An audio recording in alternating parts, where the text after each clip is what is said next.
Olá, tudo bem? Aqui é o professor Ricardo Pasco, da Universidade Federal do ABC. Essa é a nossa terceira aula do curso de Mecânica Estatística. Hoje a gente vai falar um pouquinho sobre o ensemble estatístico. E como você já deve saber, né? Mesmo para uma amostra pequena, digamos, eu vou pegar 18 gramas de água, né?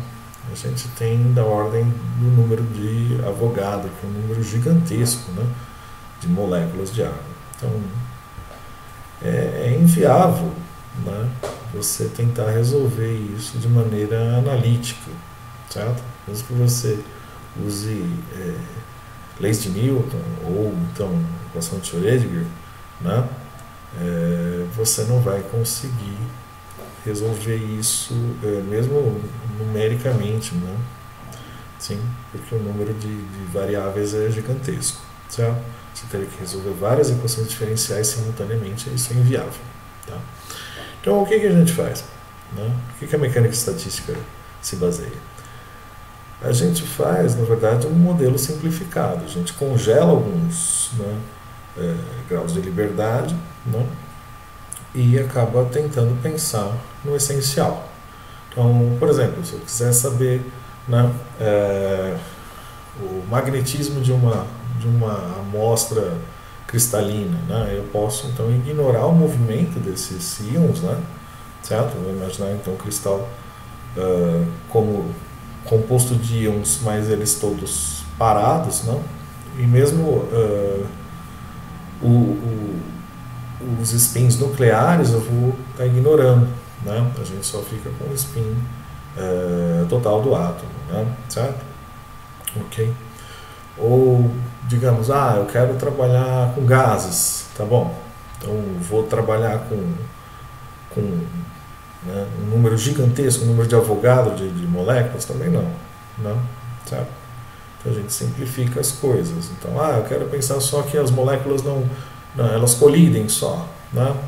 Ou colidem com as paredes do recipiente. Eu não quero que uma entre, né, uma molécula entre na outra ou passe das paredes do recipiente. Então dá para você simplificar isso pensando então, né, no que a gente vai chamar de gás na rede. Mas para frente a gente vai ver, né? Você divide em uma rede, né, uma malha, né, e você põe molécula ou não molécula, né, nesses buraquinhos da rede, tá?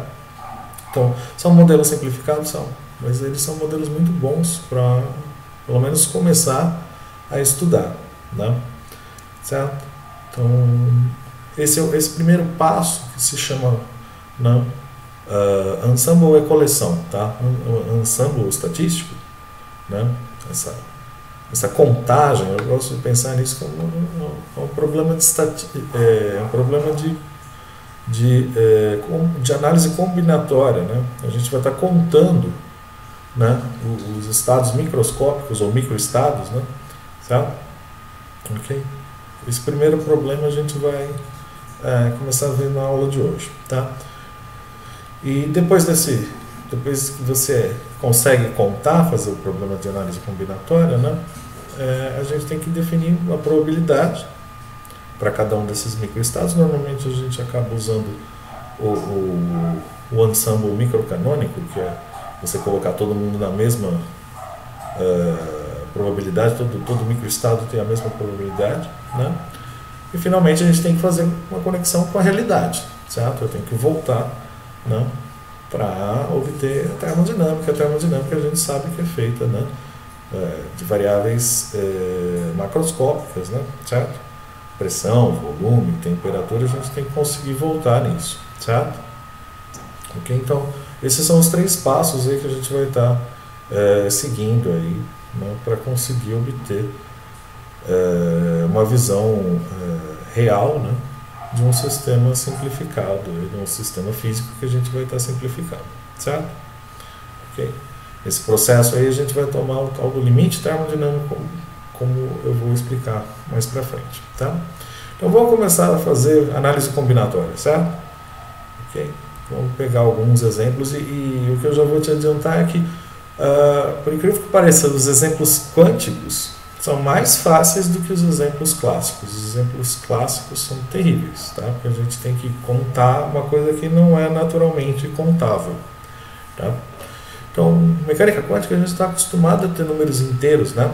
Sim, a gente tem algo discreto ali, né? Então, por exemplo, a função de onda de um sistema, com esses Qs aqui pode representar a posição, né, da partícula, ou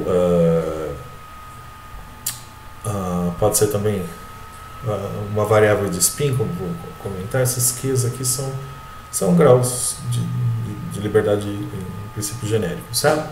Okay? Mas essa função de onda total, ela é sempre o quê? Ela é a soma, né? É a superposição de autoestados, né? Sim, autoestados do operador hamiltoniano. Normalmente a gente decompõe, né, a função de onda nesses autoestados aqui, que é a equação de Schrödinger, né? Certo? Então, isso aqui vai ser aquele operador de energia cinética, né, que é a derivada, né, mais energia potencial, né? A gente resolve o problema de autovalores aqui, né? Sim, eu tenho um operador aqui, uma derivada aqui em geral. Você aprendeu isso em mecânica quântica, eu não vou falar sobre isso, tá? Sim? Você tem esse operador aqui atuando numa função, né? Se dá a função de novo, ela é uma autofunção com alto valor que a gente chama de energia aqui no caso da mecânica quântica, certo? Porque essa energia muitas vezes tem um rótulo ali, né? Tem um Nzinho ali, por exemplo, oscilador harmônico, né? 0, 1, 2, 3, tem um único número quântico, né? Certo? Você aprendeu lá em física quântica, sim, ou mecânica quântica, certo? O átomo de hidrogênio tem os 3 números quânticos, né? O N, o L e o M, né? Sim? Mais o spin, então, enfim, esse N aqui na verdade está sendo chamado aqui de maneira coletiva, né? Sim, de um número quântico, certo? Então, vamos ver exemplos os mais simples possíveis. É lógico que são os de spin, né? O spin só tem, né, para um elétron, por exemplo, só tem 2 possibilidades, um spin para cima e um spin para baixo, né? Sim. Como é que ele pode interagir? Ele não vai interagir se você não ligar um campo magnético, né? Sim, ok? O Salinas chama campo magnético de H. Eu vou chamar de B mesmo, tá? Porque normalmente livros mais antigos chamam de H, certo? A gente vai usar uma notação mais moderninha, vou chamar de B, tá? Ok? Então, os níveis de energia só tem 2 possibilidades, né? Uma partícula com 2 projeções de spin para baixo e spin para cima, né? Você já sabe isso aqui lá da mecânica quântica, que é menos μ escalar B, né? Certo? μ é o momento magnético vetor, né? Sim. Ok? Tem a ver com, pensa numa espira, né? Certo? Um elétron, por exemplo, uma corrente girando aí, você tem o μ, né? O momento magnético vetorial, certo? Ele se acopla aí com o campo magnético externo, né? Sim, ele tende a se alinhar, enfim, lembra disso? Certo? Então você vai ter 2 níveis de energia aí, para o caso de uma única partícula. Para 2 partículas, você, né, lógico, você pode pensar, tem o princípio de exclusão de Pauli, pensa que elas estão distantes, tá? Elas não estão interagindo, ok? Certo? Tá uma localizada num ponto, outra localizada em outro ponto ali, certo? É isso que eu quero dizer com localizadas aqui, né? E não interagentes, certo? Ok? Então, com 2 partículas, por exemplo, você vai ter quantas possibilidades? Na verdade, tem um total de 4, mas 2 delas são idênticas, né? Sim. Ou os 2 spins estão para cima, ou os 2 spins estão para baixo, ou você tem 0 de spin, que é um para cima e um para baixo, mas como as partículas são, em princípio, idênticas, você tem 2 possibilidades, né? Com 3 partículas, você vai ter 8 possibilidades, né? Certo? Só que aí você vai vendo que, né, tem repetições, tem o que a gente chama de degenerescência, né? Certo? São microestados, né, cuja energia é a mesma, né? Então, por exemplo, todos os elétrons para baixo, lógico que você tem 3 aqui, né? Menos 3, só que tem um sinal de menos aqui, vai ficar mais 3, né? μ0b. Sim? μ0 pode ser um magnéton de Bohr, né? Certo? No caso do elétron, se for outra partícula, vai ser outro valor, tá? Ou então os 3 para cima. É lógico, só tem um jeito. Sim? Os 3 para cima, né, vai ser menos 3μ0b. Sim? Ou, 3 para cima mais 1, flipa 1 para baixo. Qual deles? Pode ser a primeira partícula, a segunda partícula, a terceira partícula. Então, esses microestados aqui, você consegue entendê-los microscopicamente, mas macroscopicamente, na verdade, eles são, né, praticamente o mesmo, porque a energia que a gente acaba medindo, né, é a mesma. Certo? Okay? Então, esses 3 caras aqui são o mesmo. Então, você começa a ver o seguinte, ó, se você lembrou da primeira aula, aqui a gente tem aqui, ó, 1, 3, 3, 1. Isso são os números, né? Novamente os números do binômio. Então, quando você pegar N partículas com spin meio, né? O que vai acabar acontecendo? Né? Você vai ter distribuição binomial novamente. Certo? Ok? Então, bom, aqui para a gente fazer a conta, eu vou chamar de sigma, né? Esse fator, esse menos μ0b aqui vai sempre aparecer igual que apareceu no caso para uma partícula, 2 partículas, 3 partículas e assim por diante, sabe? Vamos fazer N partículas agora. Sim? Ok? Então, esse sigma é simplesmente spin para baixo, spin para cima, tem 2 possibilidades, né? Certo? Ok? Então, por exemplo, quando tinha 3 partículas, era 2 ao cubo, 8 possibilidades, né? Sim? Com 2 partículas, 2 ao quadrado, 4 possibilidades e assim por diante. Certo? Então, se você substituir aqui, ao invés de trabalhar dessa forma, aqui, se você substituir, digamos, N1 é o número de partículas com spin para cima. É lógico que N2 é a diferença, né? Certo? N menos N1. Sim? Ok? Se você substituir isso aqui, ó, essa soma aqui vai ter vários para cima, vários para baixo. Então, vai ser uma parte aqui contribuindo para cima, que é menos μ0b. Vai ter uma parte que está contribuindo para baixo, menos dá mais μ0b, né? Sim? Vezes N2, que é N menos N1. Tá? Se você juntar isso aqui, na verdade, dá para você isolar esse N1 aqui. Ó. Você passa esse μ0b para baixo do E, né? E você encontra rapidinho aqui, você acha o N1. E é lógico, o N2 aqui é só você subtrair, né, o que você encontrou aqui de N. Então fica com um sinal mais aqui. Tá? A soma dos dois é N. Né? Sim? Então, tendo isso em mente, que os números são os mesmos, né? 1, 3, 3, volta aqui ó, de novo. Então, aqui era 1, 1. É o primeiro binômio, né? 1, 2, 1. Né? 2 possibilidades, né? De extremos, mais 2 vezes no meio, né? Para 2 partículas. Eu nem pus aqui, o Salinas não pôs também. Mas aqui ó, também, ó. 1, 3, 3, 1, né? Certo? Aqui de novo. Ó. Então, o número é o mesmo, né? Certo? Sim, da distribuição binomial. O número dessas repetições, ou como a gente chama, degenerescências, é o mesmo, certo? Como a gente já resolveu o N1 e o N2 aqui em cima, né? Basta você substituir aqui, e aí você chega, né, nessa contagem. Então, esse número te dá a contagem. Por exemplo, no caso de 3 partículas, substitua N igual a 3. Né? E aí, né, você tem uma energia, digamos, 3, menos 3 μ0b. Né? Quanto que esse número te dá? É só voltar aqui e você vê. Ó, dá 1. Só tem um estado. Sim? Aquele ômega está contando, né, o número de microestados. Certo? Não, agora eu quero uma energia menos μ0b, vão dar 3 microestados, aquele ômega está contando ali, mas de maneira geral para N e E aqui, né, gerais, tá? Só estou fixando isso aqui para um certo valor, certo? Ok? Para que serve isso aqui? Isso aqui é completamente inútil? Não, muito pelo contrário. Na hora que você toma o tal do limite termodinâmico, que eu vou explicar mais para frente, né, que você vai fazer então esse número de partículas muito grande, sim? Pensa lá, o número de Avogadro, lá 6 × 10⁻²3, sim? A energia também vai ser bem gigantesca, mas tem um pequeno detalhe aí que eu vou ter que falar depois. A razão entre esses dois caras é fixa, tá? Na hora que você faz isso, o log desse ômega aqui, log dessa expressão, tem a ver com a entropia. Na verdade, é K vezes a entropia. A K é a constante de Boltzmann, né? Acho que todo mundo já viu a lápide do Boltzmann, né? Veja lá no livro de Salinas, né? Sim.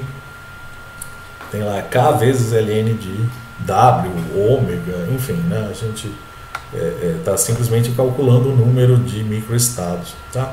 Isso tem a ver com a entropia, e você tirando a entropia, você tira tudo que você quiser, né? Pode tirar, por exemplo, calor específico, né? Pode tirar energia interna, enfim, pode tirar diversas coisas, certo? Okay? Então esse é um modelo simplificado, sim, mas é um bom modelo para o paramagneto, né?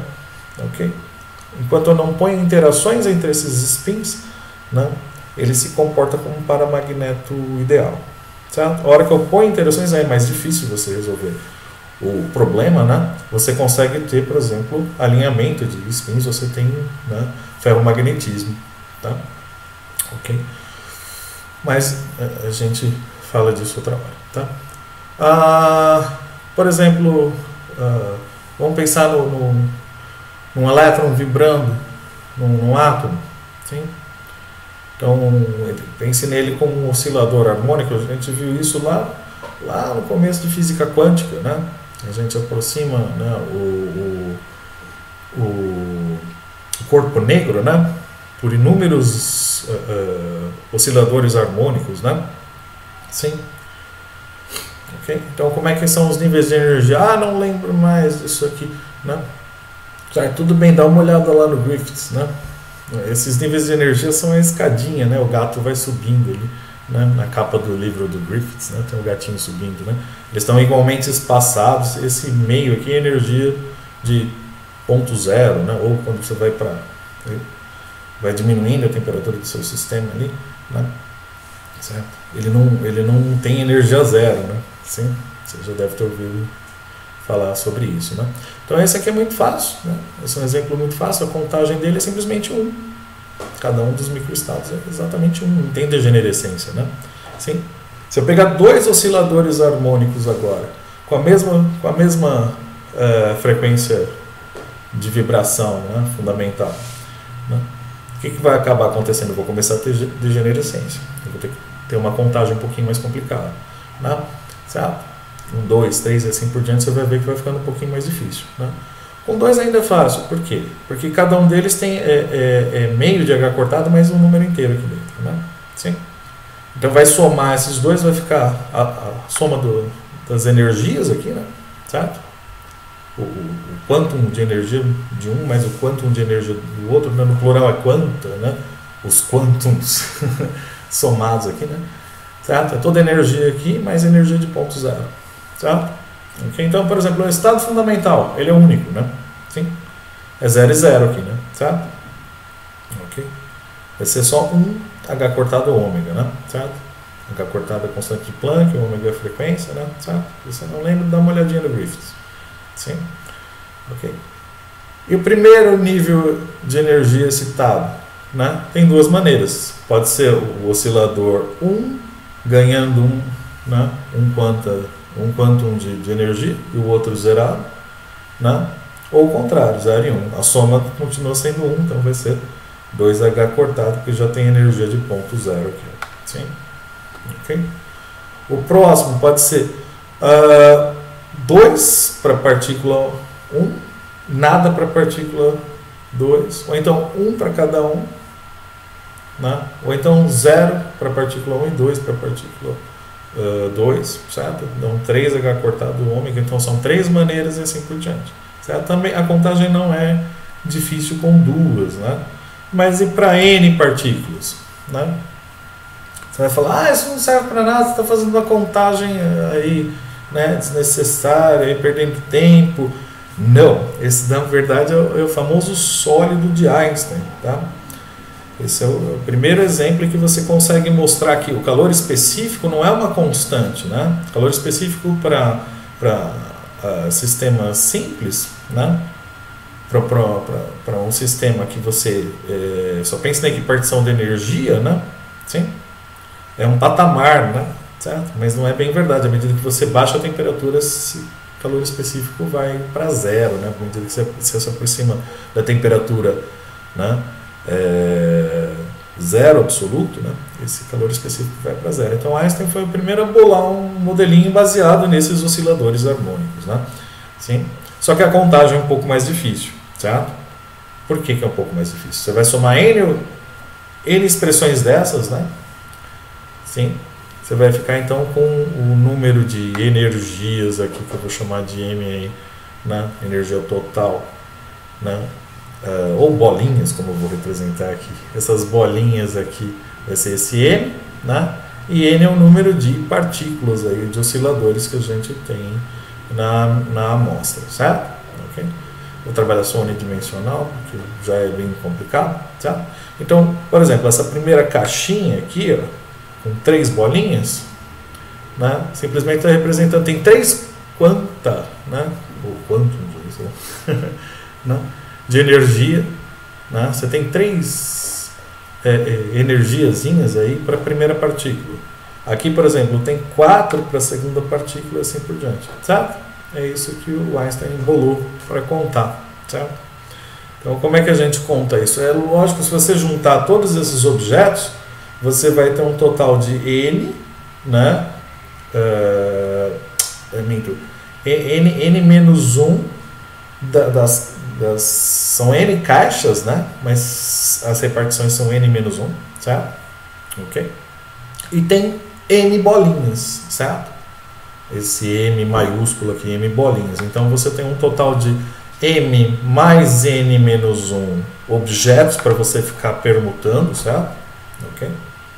Só que tem repetições. Então não é simplesmente M mais N menos 1 fatorial. Eu tenho que tirar essas repetições. Como que eu tiro repetições? A análise combinatória manda eu dividir pelo fatorial, né? Certo? Eu tenho M bolinhas todas iguais, então eu divido pelo fatorial.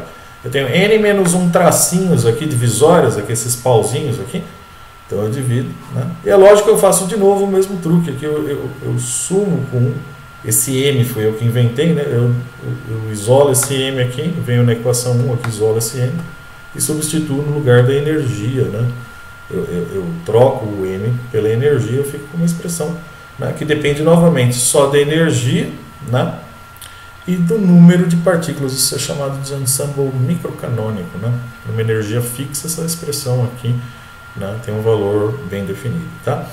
Ok? Quando você tomar o limite termodinâmico dessa expressão aqui, você vai achar, né? Toma Ln, multiplica vezes a constante de Boltzmann, toma esses N's indo para o infinito, mantendo a razão. Constante, você chega então na entropia do sólido de Einstein, tá? Ok? Não é o mais incrível dos modelos, mas é o primeiro modelo que garante que o calor específico vai a zero quando a temperatura absoluta vai a zero, tá? Tem um modelo mais refinado, que é o de Debye, e depois a gente conversa sobre isso, tá bom? Vamos ficar por aqui. Tem novamente 2 exercícios para você entregar até quarta-feira, meia-noite. É isso aí. Tchau, tchau.